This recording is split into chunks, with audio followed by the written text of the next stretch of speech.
Ja tere kuulama, vaatame siis teist videot sellest samast sarjast. Videosarjast kaks videot ongi, kus ma räägin siis Rodecaster Pro puldist. Ja tõepoolest, sellest puldist ei saa rääkida lihtsalt ühes videos kõik ära. Siin on niivõrd palju ja ma usun seda ka, et tegelikult mul jääb ka palju asju rääkimata. Millest me siin videos räägime? Kõigepealt aktiveerime selle Advanced Settings ja Advanced Filters, Effects, bla, midagi sellist. Ühesõnaga need keerulisemad settingud, kus igat efekti ja igat nagu parameetrit saab muuta.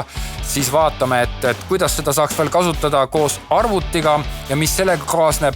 Ühesõnaga räägime siis seda juttu, mis on mõeldud nendele, kes on helitöötamisest natukene edasi jõudnud.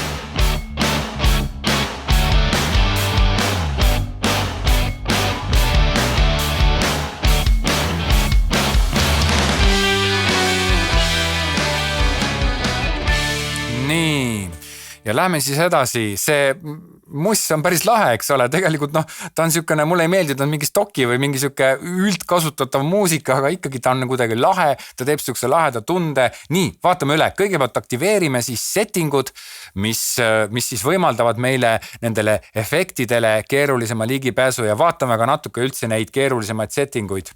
Selle jaoks läheme siis siit, vaatame siit kõigepealt läbi. Muideks peale selle, et iga kanalil, siis ka igal ühendusel on oma settingud, näiteks USB-l on võimalus mingid presette, et näiteks kui sa arvutist, mis on siia ühendatud, lased näiteks kõne, siis paned speech, kui sa arvutist, mis on siia USB-ga ühendatud, lased näiteks muusikat, siis on siin muusika jaoks eraldi setting ja siin on veel mingi advanced. Näete jah, siit saab veel kompressor, high pass filter, DSR, aural exciter, big bottom, ehk siis ka muusikale, see vist on kõnele, vaatame mis muusikale, mis efektid on, näete, aural exciter, big bottom, ehk siis nagu iga asi on siin täiesti korralikult läbi töödeldud, läbi mõeldud ja samas piisavalt lihtne, eks ole, kas speech või music, eks ole, kas kõne või muusika, väga lihtne, see käis nüüd ainult siis selle USB kohta. Ja levels, samamoodi saab siis USB-ga arvutist tulevale muusikale panna peale see level, et siis kui valjusti ta on, et ta jääks ikka siia roheliste nende ribade vahele. Smartphone, jälle presets, eks ole, mis sa tahad teha, phone call, speech, music, väga kihvt ja level selle saab paika panna ja siis on siin ka Bluetoothiga saab samamoodi presette, phone call, speech, music, näete kõik, igal ühel on advanced settingud olemas, nii et jällegi väga selline läbimõeldud ja kõik on siuke põhjalik ja isegi sa ei pea siia nagu sügavuti minema, sellepärast et ma siin eelmises videos võtsin selle väikese telefoni kõne vastu ja see käis väga kergesti, väga kiiresti, ei olnud vaja midagi sättida, oli hea täpselt nii nagu oli. Vaatame nüüd advanced settinguid. Kõigepealt micro SD kaart, siit saaks siis seda siin on väike SD kaart ja siit saaks seda kaartidi siis kompresseerida. Formaatida, siit saab seda kaarti siis formaatida, see on väga lihtne, praegu ei saa, kuna ma hetkel salvestan sellele kaardile, siit näitab, kui palju siis siin kaardil ruumi on 3 tundi, 57 minutit, ligi 4 tundi, päris kõvasti, see ei ole mul 16 giga vist on, jah. Aga need failid on nagu päris mahukad, mis ta siia salvestab. Micro SD kaart, nüüd on brightness, siin saab siis selle ekraani heletumedust muuta, siis saab mingit kontrolle, ma ei tea, millal see, kuidas see töötab. Active state on siis see, kui see nupp nagu põleb ja inactive state on siis see, mis meil praegult on, et umbes, et kui sa vajutad ühe nupu nendes aktiivseks, et siis ta nagu põleb nagu niivõrd nagu eledalt ja siis seda active state'i saab, passive state oli see ja active state'i saab siis näete jah, muuta ja rekk mul praegu töötab sellepärast, et ma ju salvestan, see on nagu active state, et see on nagu päris lahe võimalus, et sul on nagu visuaalselt on ta hästi nagu selgeks ja siukseks mõnusalt haaratavaks tehtud. Siis on headphones, nüüd ta lubab isegi seda, et ta ei lase kõrvaklappidesse liiga palju heli. See on nagu fantastiline võimalus, ma ei kujuta ette, millal selline võimalus ette tuleb, aga äkki kui siit inimene on nagu liiga valjuks keeranud võib-olla, et siis või kellelgi on nagu kõrvaklapi heli liiga vali, et siis ta võib-olla tõesti piirab ära ja boost headphone volume, mõned kõrvaklapid on sellised eriti professionaalsed, on hästi sellised volüüminäljased või nad tahavad saada hästi tugevat signaali ja võib-olla, et siis tuleb seda vajutada, mina seda praegu tekku vajutan, mina kuulan oma kõrvaklappidest väga hästi, mul on see keskmise settingu peale. Siis järgmine asi on Bluetooth. Bluetoothiga see on siis, et kas ta on üldse sees ja siit saab siis nagu paaritada neid telefone ja ma ei tea, ma arvan, et see ongi telefonidele mõeldud. Bluetoothi setting, aga siia saab ligi mõeldes ka siit vajutades seda Bluetoothi nuppu, mis mul siin põleb, sest ma arvan, et mul on see telefon on vist ise juba automaatselt ühendas ära, sest tavaliselt see Bluetoothi nupp põleb nagu natukene tuhmima valgusega. Nii, siis on audio, siin läheb asi nüüd keeruliseks, multitrack. Vaatame selle läbi, USB. Selle puldiga tuleb kaasa USB jue, meil ühes otsas on siis USB-C, teises otsas on tavaline USB otsik ja see tuleb siia pulti torgata, teine tuleb arvutist torgata ja siis sellest kaardist saab 14 reaga, kus iga rida on eraldi salvestatav, 14 reaga väline helikaart. Väga võimas asi, siin on olemas ka see nupp, muideks käibki nende, siia külge saab panna kõlarid, aktiivkõlarid ja nendest kõlaritest tuleb muusika, nii et ta ongi nagu siuke väline helikaart ja väga korralik helikaart, nii et see funktsionaalsus on siin nagu igatepidi läbi töötatud.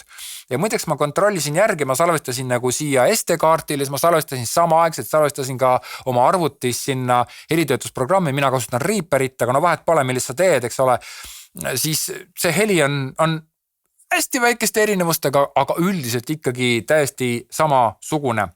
Siis on bypass audio processing, et kui sa tahad nüüd, et läbi multitracki ja läbi selle USB kaabli läheks siis see heli need eraldi ridadel, mis oleks, et see oleks ilma heliefektideta, vahet pole, mis sa siit peale paned, siis paned selle sisse. Post-fader setting tähendab seda, et mitmerealise salvestamise puhul jäädvustatakse salvestamise käigus tehtud muudatused iga kanali helifaili. Näiteks, kui keerasid 3. kanalil oleva rääkija heli natukene valjemaks ja lisasid talle ka natukene aural exciter efekti juurde, siis täpselt sellisena jääb kõik 3. kanali helireale. Micro SD kaart, siin on tegelikult see üks võimalus veel, et ta Micro SD kaardile lubab tegelikult panna ka ainult stereoheli, see käib siis selle eelmise video jutu kohta, kus siis sa saad siit lasta välja valmis MP3 faili. Nii, ja processing USB mix minus, väga kihvt asi. Põhimõtteliselt, kui me laseme selle USB mix, see ongi see USB mix minus Zoomi kõne puhul, ta ei saada seda heli nagu tagasi, ehk siis see inimene, kes sinuga räägib. Arvutis on see seade on määratud siis Zoomi heli väljundiks, siis see inimene, kes räägib, ei kuule ennast tagasi. Muidu tekib sükene raadioefekt, kui sa helistad raadiosse ja raadio samal ajal mängib, siis hakkab niimoodi see kordama see signaal seal, et see ei ole hea. Aga see mix minus loetakse väga oluliseks. Ducking tähendab seda, näiteks kui mina esimesele kanalile panen peale duckingu, siis ükstapuha, kes räägib või mis teine kanal kusagil midagi mängib, siis minu jutu, vastavalt minu jutu valjudusele keeratakse see kõikide teiste kanalite heli vaiksemaks. Väga hea. Ja see keeratakse täpselt siis vaiksemaks, kui ma räägin, tavaliselt ei keerata mitte midagi. Kui mina olen vait, siis ei timita, nii kui mina ütlen, nii teiste heli keeratakse kohe vaiksemaks. TRRS output -6 detsibel bad. See tähendab seda, et läbi TRRS juhtme liikuv heli tehakse -6 detsibelli võrra vaiksemaks. Põhjus on selles, et see, kes sul telefoni otsas on, võib rääkida läbi seadme, mis juba eelnevalt teeb heli valjemaks ja -6 detsibelli tagab telefonis rääkija kvaliteetse heli. Ja effects edit mode, selle me lükkame nüüd sisse ja vaatame kohe, kuidas meie see asi nagu muutub. Kõigi nende selle touch screeniga peab nagu harjuma. Minul võib-olla ta ei tule veel eriti hästi välja. Nii, aga vaatame siit veel. Operations. Automatically mute outputs. Juhul kui Rodecaster Pro puldi külge on ühendatud monitorkõlarid, siis nagu sa mõnda heliheeblit tõstad, siis need monitorkõlarid vaigistatakse. Kasuta seda settingut siis, kui salvestad monitorkõlaritega samas ruumis ja muidu tekiks kajalaadne heliefekt. Disable level knob. See on siis üks väike nupp siin kõige üleval paremal nurgas. Kui salvestad näiteks puldi lõppväljundist tulevat heli videokaamerasse, siis ei arvesta lõppväljund nupu asendit, vaid heli tuleb kaamerasse alati konstantse tasemega. Enable prefied listen, et kui sa enable prefied listen, siis näiteks sul on heli valjudus, näiteks ühel mikrofonil on siin all, aga see inimene räägib, on ju midagi juba niisama omavahel juttu, on ju, siis sa vajutad sellele rohelisele nupule ja siis saad kuulata nagu selle kanali seadistustest märgitud valjudusega, et milline ta heli on, et see on tegelikult väga hea variant. Broadcast meters, kui see peale panna, siis ta näitab siin mingisuguseid detsibelle, aga minu arust need ei ole nagu väga realistlikud või sellised enam-vähem, ühesõnaga ma ei tea, minule nad ei meeldi, siit ei saa ikka päris täpselt kätte. Mina tavaliselt teen niimoodi, et see peab olema minus 12 detsibelli ja ma ei tea, ma nagu ei oska, ma ei oska, võib-olla see on minu viga, ma ei tea, aga igal juhul jah, ta nagu mulle nagu erilist muljet ei avaldanud see setting, processing ei olnud, me olime siin. Nii, broadcast meters ja nüüd on MIDI kontroll. Selle settinguga saab sinu Rodecaster Pro puldist MIDI kontroller. Näiteks on võimalik salvestada kõik heeblite muutused igale kanalile MIDI väärtusena ja lisaks saab soundpad'e kasutada ka mõne programmi juhtimiseks. Näiteks OBS programmi puhul saab pad'id ühendada erinevate skeenedega ehk siis valida erinevaid kaamerastseene otse puldilt. See muidugi nõuab natuke uurimist ja tegelemist. Vaatame nüüd üle need efektid ühe kanali raames.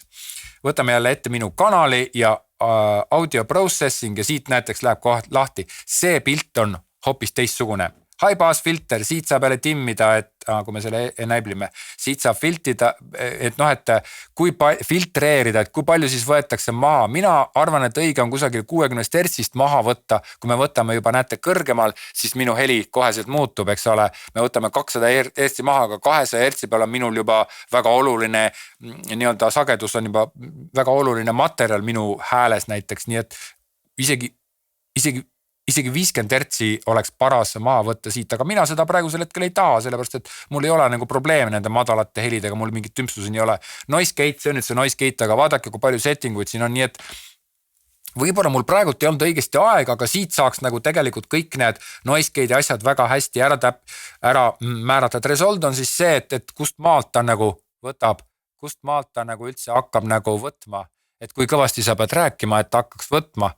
Ja kui sa selle liiga vaikseks paned, siis ta hakkab umbes iga krõpsu peale ennast nagu gate'i teeb lahti ja kui sa nagu valjemaks paned, siis ta siis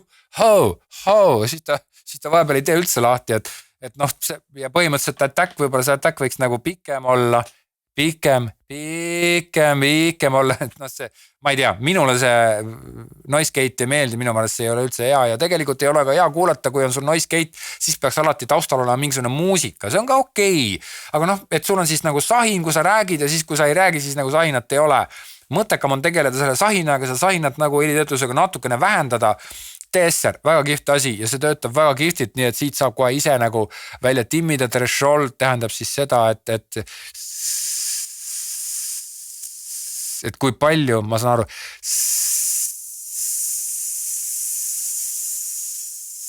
et kui palju seda S-i maha võetakse, ratio, milline vahekord siis 4-5-1-le. Näete, ma ei saagi siit, võib-olla see lipakas segab mind, aga ühesõnaga TSR on väga kihvt ja väga lahe asi, näed, nüüd juba võtab ilust maha. Attack, mina isegi paneksin väiksemast attacki ja release, no ma ei tea, release.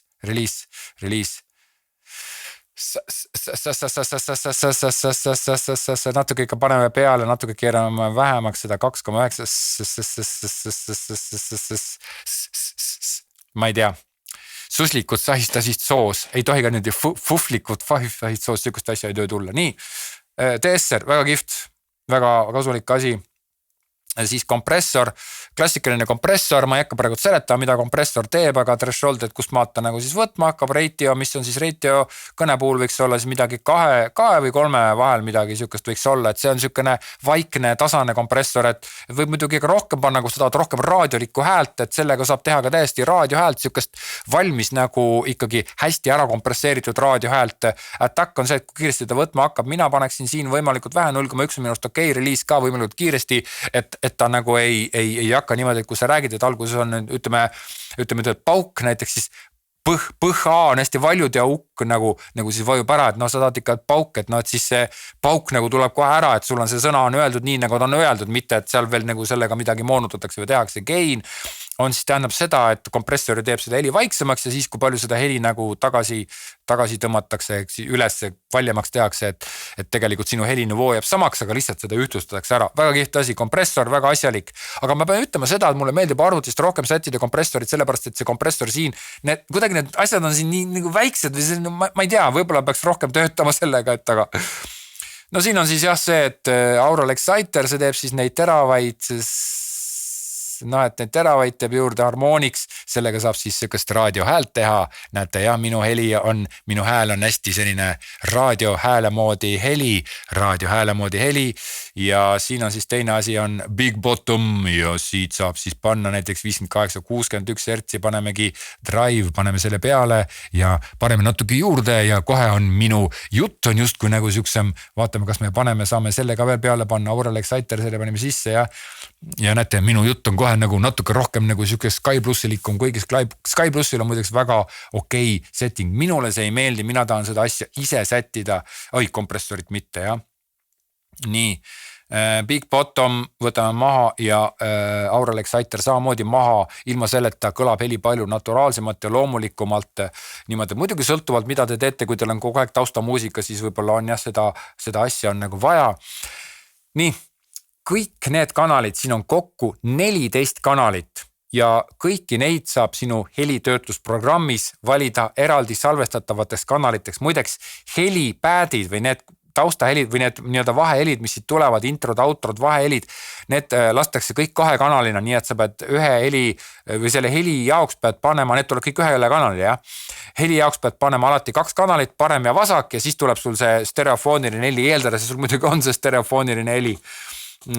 Siis mis siin siis veel on ega rohkem ei ole, üks asi veel, mida ma ei rääkinud on siis see, et see sinine lipuke on siin, et kui sa näiteks salvestad ja teed mingisugust saadet, siis vajutades siia nupule, ta pani nüüd markeri ja marker on tegelikult väga hea, et kui me nüüd lõpetame selle ühe teema ära ja hakkame rääkima nüüd näiteks konnadest, ennem rääkisime kassidest, siis paneme siia markeri, et sa tead, et nüüd seal midagi oli, ilmselt me hakkasime seal kusagil rääkima nagu kassidest, lõpetasime jutu ära, hakkasime konnadest rääkima, nii. Aga ma arvan, et see pult ongi enam-vähem läbi käidud, see nõuab harjumist, ta on väga kompleksne tööriist, aga praegult selle video ma lõpetan, ma loodan, et sa said siit nagu targemaks ja et ma vastasin kõikidele su küsimustele ja ma tekitasin sinus võib-olla äkki isu osta seda pulti, sellepärast et see tegemist on fantastiliselt uhke ja ägedaga ja muideks Rode uuendab seda pidevalt edasi, nii et olge tublid, olge lahedad, tehke podcasti ja kirjutage mulle ja aitäh, Pro Gear!